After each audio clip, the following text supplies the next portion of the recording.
기묘하고 엉뚱한 물질 상태의 세계에 대해 무엇을 알고 계신가요? 우리 대부분은 물질이 고체, 액체, 기체일 수 있다는 걸 알고 있어요. 심지어 플라즈마라는 특별한 네 번째 상태에 대해서도 알고 있고요.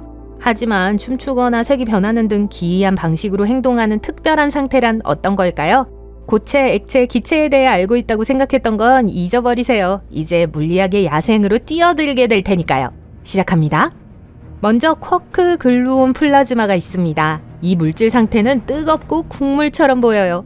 우주가 엄청나게 뜨겁고 밀도가 높았던 빅뱅 직후에 존재했던 기괴한 상태예요. 우리 주변의 모든 사물 안에는 쿼크라고 불리는 작은 입자가 있어요. 그리고 우리가 아는 한 쿼크는 우주에서 가장 작은 입자입니다. 우리 세상을 이루는 구성 요소죠. 레고 블럭처럼 다양한 종류가 있고 서로 붙어서 더 큰 구조물을 만들 수 있어요.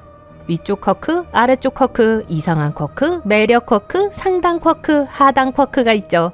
이 모든 쿼크는 글루온이라는 특별한 힘에 의해 서로 결합되어 있어요. 글루온은 쿼크들을 서로 붙잡아두는 슈퍼 접착제와 같은 역할을 해요. 글루온은 강력한 핵력이라는 특별한 힘을 가지고 있어요. 또한 쿼크들 사이에 메시지를 전달하고 연결 상태를 유지하는 메신저와 같은 역할을 하죠. 그럼 플라즈마는 어떻게 만들까요? 글쎄요, 열을 가해야 합니다. 쿼크 글루온 플라즈마를 만들려면 엄청난 열을 사용해야 해요. 피자를 뜨거운 오븐에 던져 넣는 것과 같죠. 열을 높이면 치즈가 녹기 시작하고 끈적끈적하고 묽게 변해요. 마찬가지로 쿼크와 글루온도 극한 조건에서와 같이 열을 많이 가하면 활력이 넘치고 자유로워지기 시작해요. 이 모든 것이 물질을 뜨겁고 끈적끈적한 엉망진창으로 변모시키죠. 이것이 과학자들이 실험실에서 입자를 높은 에너지로 서로 부딪혀서 이 특별한 상태를 재현하는 방법입니다. 하지만 왜 그렇게 해야 할까요? 쿼크 글루온 플라즈마를 연구하면 우주가 어떻게 진화했는지 그리고 초기에 어떤 일이 일어났는지 이해하는 데 도움이 되기 때문이에요. 전체 피자의 레시피를 이해하려면 모든 재료를 알아야 하죠? 녹은 치즈도 포함해서요. 다음으로 보스 아인슈타인 응축물이 있어요. 매우 이상한 물질 상태인데요. 이렇게 설명해 보겠습니다.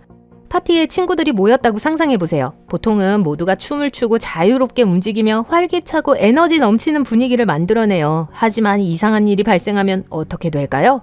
모든 친구들이 갑자기 속도를 늦추고 마치 슬로우 모션 댄스처럼 완벽하게 동기화돼서 함께 움직이기 시작한다면요? 공포 영화에서나 나올 법한 장면이죠. 하지만 보스 아인슈타인 응축제에서는 이런 일이 일어납니다. 물질의 독특한 상태로 보손이라고 불리는 특정 입자가 극도로 차가워질 때 발생해요. 이렇게 되면 모든 보손은 가능한 가장 낮은 에너지 상태로 모이게 돼요. 그리고 그들은 모두가 같은 일을 하는 멋진 클럽을 형성해요. 먼저 밀도가 낮은 가스를 가져다가 절대 0도에 가까운 초저온으로 냉각해요. 가능한 한 가장 차가운 온도와 같죠. 너무 차가우면 입자를 포함한 모든 것이 움직이지 않아요. 원자와 분자가 움직일 수 있는 에너지가 남아있지 않으니까요. 이 온도는 우리가 아는 한 물리적으로 불가능하지만 영하 273도 정도에서는 극저온에 매우 근접할 수 있어요. 과학자들은 레이저와 특수 장비를 사용해서 이 상태에 도달해요. 하지만 보스 아인슈타인 응축물에서 이런 일이 발생하면 보손은 동상처럼 정지해 있는 게 아니에요. 대신 가능한 가장 낮은 에너지 상태로 모여 하나의 개체를 형성합니다. 마치 하나의 거대한 초원자의 일부인 것처럼 집단적으로 행동하기 시작하죠. 이들의 움직임은 고도로 조율되고 동기화되어 마치 만화 릭 앤 모티에 나오는 집단 지성 같아요. 보스 아인슈타인 응축제를 연구하면 물질의 기묘하고 양자적인 성질을 이해하기가 수월해져요. 일상적인 세계에 규칙이 더 이상 적용되지 않는 숨은 영역의 비밀을 밝히는 데 도움이 되죠. 다음으로 쿼크에 대해 조금 더 이야기해 볼게요. 쿼크는 매우 특별해서 물질의 상태를 하나 더 가지고 있어요. 이를 QCD 물질 또는 양자 크로모 다이나믹 물질이라고 합니다. 쿼크와 강한 힘이 어떻게 상호작용하는지를 설명하는 이론의 멋진 이름이죠. 레고 블록에 대해 이야기했던 거 기억하시죠? 일반적인 세계에서는 각 블록마다 고유한 색상, 모양, 크기가 있습니다. 하지만 블록을 쌓을 때마다 색상, 모양, 크기가 변하는 특별한 종류의 레고를 가지고 놀 수 있다면 어떨까요? 이게 QCD 물질에서 일어나는 일과 비슷해요. 일반적으로 쿼크는 양성자나 중성자 같은 입자 내부에서 서로 단단히 붙어 있어요. 마치 손을 잡고 있는 것 같아서 잘 움직이지 못하죠. 하지만 매우 뜨거워지거나 압력을 많이 받으면 흥미로운 일이 일어납니다. 쿼크들을 서로 잡아주는 힘, 즉 강력이 약해져요. 마치 손에 쥐고 있던 힘이 느슨해져서 갑자기 쿼크가 더 자유롭게 움직일 수 있게 되는 것과 같죠.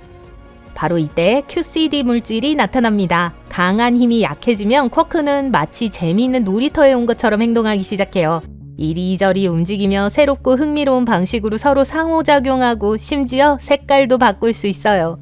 마치 빌딩 블록이 살아 움직이며 신나게 노는 것 같지요.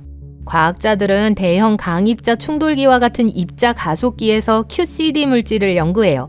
입자 가속기는 입자들을 놀라운 속도와 에너지로 서로 부딪히게 합니다. 실험실에서 미니 초기 우주와 중성자별의 심장을 거의 만들어내요. 이들은 쿼크가 어떻게 행동하고 극한 조건에서 강한 힘이 어떻게 작용하는지 이해하기 위해 QCD 물질을 연구하는데요. 이를 통해 물질의 근본적인 본질과 물질을 하나로 묶는 힘에 대해 더 많이 배울 수 있어요. 즉, 우주가 어떻게 만들어졌는지 이해하는 데 도움이 되죠. 마지막으로 뉴트로늄이라는 이상한 물질 상태에 도달합니다. 어떤 건 빨간색이고 어떤 건 파란색인 공이 여러 개 있다고 상상해보세요. 이 공들은 모두 튕기면서 끊임없이 서로 충돌하고 있어요. 이제 빨간색 공은 모두 없애고 파란색 공만 남겨보죠. 이게 뉴트로늄과 비슷해요. 중성자는 양성자와 함께 원자핵에서 아늑한 친구들처럼 어울려 다니는 작은 입자입니다.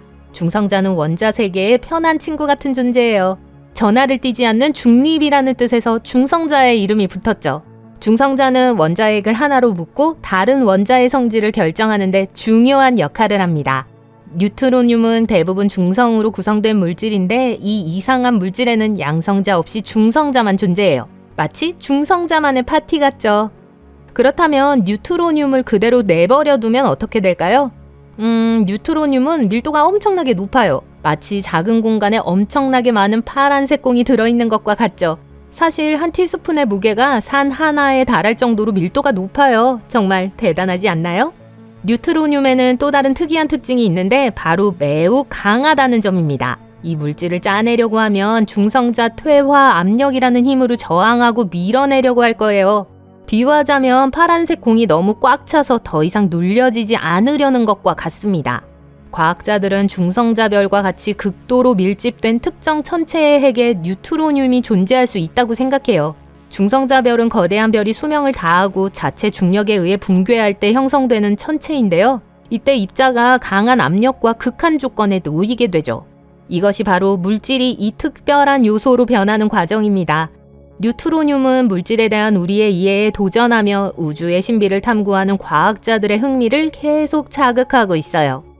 자, 쿼크 글로온 플라즈마 속 입자들의 매혹적인 춤부터 보스 아인슈타인 응축물 속 원자들의 마음을 사로잡는 행동까지 이 기묘한 물질 상태는 물질이 놀라움으로 가득하다는 것을 보여줬어요. 우주는 광활하고 신비로운 곳이며 이러한 기묘한 상태에 대한 탐구는 이제 시작에 불과하다는 사실을 기억하세요. 호기심을 잃지 마시고 세상의 경이로움에 대해 열린 마음을 가져보세요.